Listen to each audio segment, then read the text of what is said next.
ranking officials, and he's the head of CIA today, that state that the interest of Israel at many times is not in the interest of the US. It is costing us US soldiers. And he wrote a very objective piece, and you can search it, put General David Petraeus, and when he talks about this, and read it. It's fascinating where he tries to enlighten this issue. So I'm going to talk about when did the conspiracy theory start. This started in 1095. Now, this started at that time, but it re-emerged later with us in the 70s and 80s, and I'll make the connection as I go through this.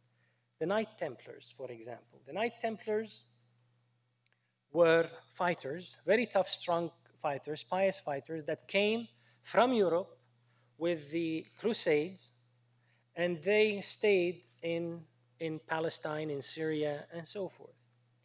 And in 1095, after they stayed for about 200 years.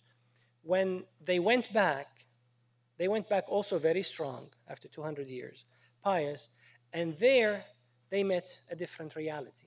The different reality is that Europe was different countries ruled by emperors and kings and rulers at that time. So they wanted to bring their own vision of how life should be run and apply it against the current rule. So the Crusades started 1099.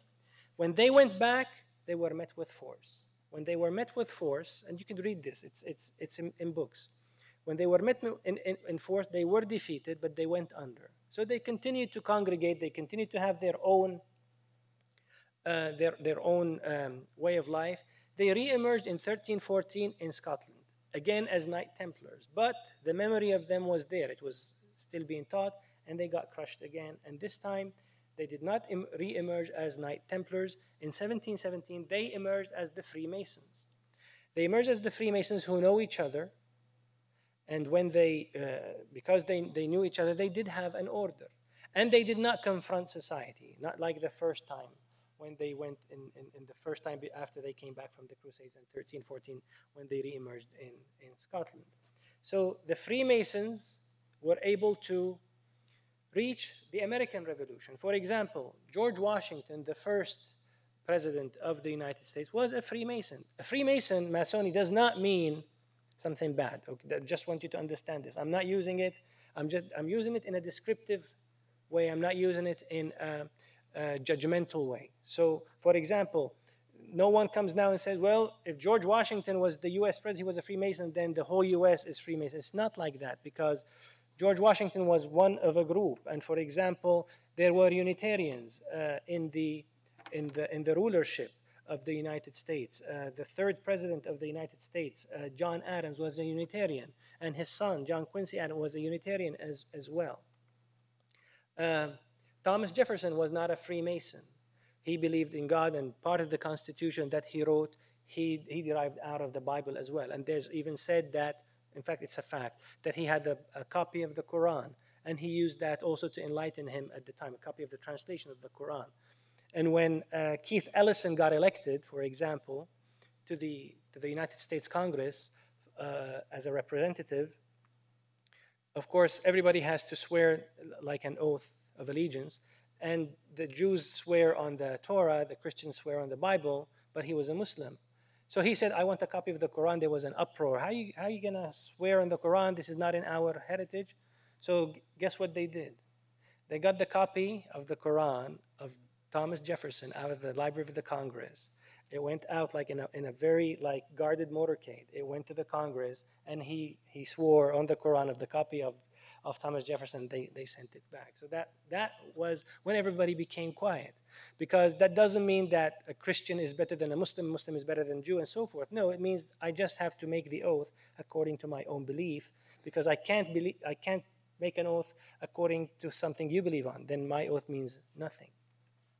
So the American Revolution, followed by the French Revolution as well. They had Freemasons in it as well. But again, this is a descriptive way. It is not a judgmental way.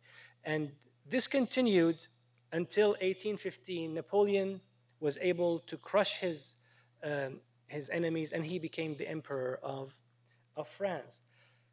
And after that, there was a constellation of people and banks and armies, and the Rothschilds were able to finance the British army to crush Napoleon.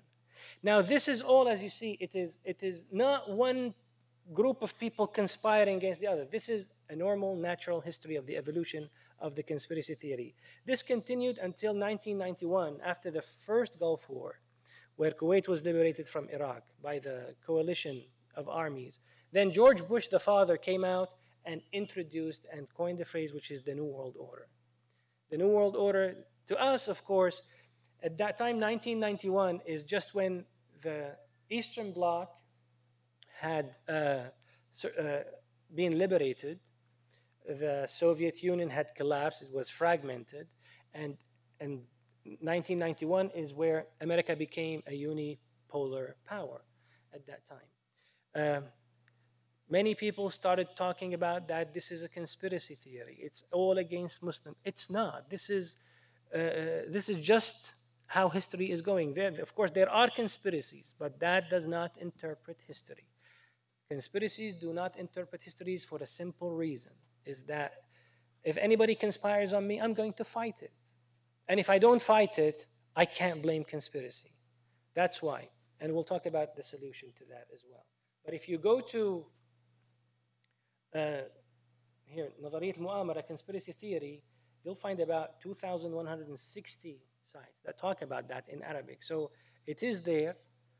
It's more than statistics. You can, there were 80 sites of statistics.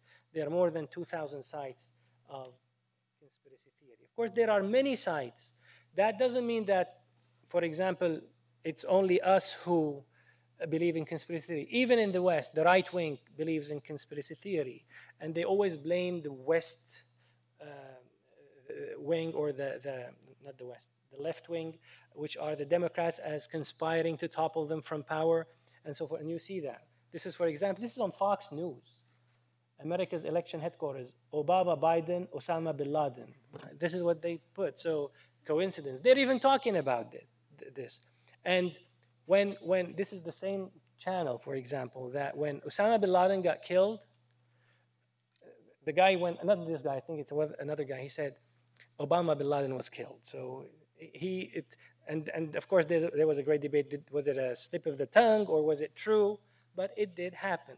So there are also other civilizations, the right wings and other civilizations believe in conspiracy theory as well. In order to confront conspiracy theories within the societies, people, that because they started thinking, okay, it's also there's a conspiracy from the rich against the poor.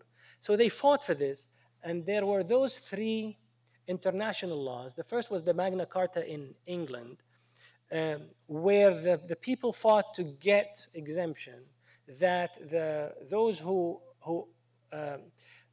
that the king is not going to own all the land, that he is subject also to being questioned as well. That's the Magna Carta. Then in 1787, the Constitution of the United States, which is a magnificent piece of constitution or rule of law, was signed in 1787, and then the Declaration of Human Rights in 1789, 2 years after that. This is the Magna Carta. It says, here is a law which is above the king, and even he must not break. The reaffirmation of supreme law and its expression in a general charter is the great work of the Magna Carta. So, and this is what Winston Churchill talked about. Now, Malik bin Nabi is a scholar that lived in or produced in the 1960s and 70s. And people did not notice him until recently, until like a few years ago, we started realizing his work. And this is, he talked about, he was interested in one fundamental question. Why was the Muslim world and the Arab world able to be occupied by the Western powers? England, for example, occupied Iraq and Palestine and Egypt. France occupied Syria and Lebanon and Algeria. What happened? So what he said, he wrote this book to try to answer that question, and then he ended up answering it with this famous quote, statement, we did not become backward people because we were occupied, like other people claim. Oh, because we were backward, we were occupied. He said, we became occupied. In fact, we became occupied because we were backward people. So he's saying occupation itself didn't drive us back. It is because we had for 500 years not produced anything that we became an easy target for occupation. And the occupation happened here before it happened physically on the ground. We were occupied by many things, and the first thing is you occupy the mind. And you know this, I mean, you're all very young. When you get occupied by an idea and you know what ideas I might be talking about, it could lead to marriage, because when you get occupied by one single idea, which is love, for example. So in the Arab world, people were occupied that, okay, we're weak, and what we call this is something we just hang on all our failures, that it is the conspiracy. So how do we get out of this?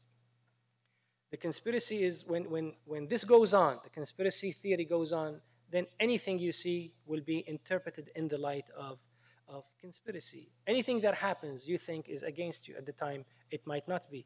You stop dealing with international organization. You stop dealing with the United Nations, because the United Nations is all those nations that are conspiring against us, and you become less and less detached of the real world. We have to understand it's not because people are conspiring.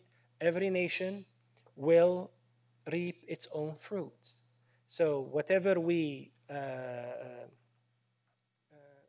put in the seeds, we will be able to harvest. And this verse clearly talks about whatever of misfortune befalls you, it is because of what your hands have earned. It's clear. It is not because somebody else came and did that to us. There are two things that come out of a conspiracy theory. They do two things to us. The first thing that they do is they make us feel weak. Everything is being prescribed on us. Then you can't move. So this is the first thing. The second thing, it prevents us to look inside ourselves and say, okay, what have we done bad? And let's fix it. So conspiracy theory, when it goes into all parts of life, this is what it ends up with. Now, what happens, what should be our position towards conspiracy theory? And then I'm going to give you the solution. The position towards conspiracy should be the following. It should be based on knowledge or probability. There might be people conspiring against people. There might be, okay? But it should be really knowledge. You should not take this out of right-wing media, for example, that everything is a conspiracy. Even there are people now saying about the Arab Spring for freedom, it's a conspiracy that was all started in Israel, and the Yemeni president said that, in fact. He said it started in Israel and the US. This whole thing to get me out of my chair, that's where they started it. Even marching for freedom can become a conspiracy theory. So it should be based on knowledge or probability. And overestimating conspiracy will lead to wrong actions or even inaction, that, okay, I can't do anything. Underestimating it, that conspiracy will not let me do or prepare to do anything against it. This is the solution of conspiracy theory in the Quran. I'm going to describe it because it needs some attention, and it's not easy to understand. The Quran at the time when it was being revealed, there were many fights going on. There were many people who objected Islam or the call for Islam. And there were Christians, there were Jews, there was the Roman Empire, there was the Persian Empire. That was all going on. So instead of blaming all those for our misfortunes, the Quran turns our attention to something else. It says, and those who disbelieve, which is everybody else that don't believe in your own belief, are allies of one another. They, in the Roman Empire, they're allies. In the Persian Empire, they're allies. If you do not do so, if you do not become allies as well and strong, there will be an oppression on earth and a great mischief and corruption. What does that mean? That means when one civilization comes and rules, at the end, it will have everything come just towards its own. Its interest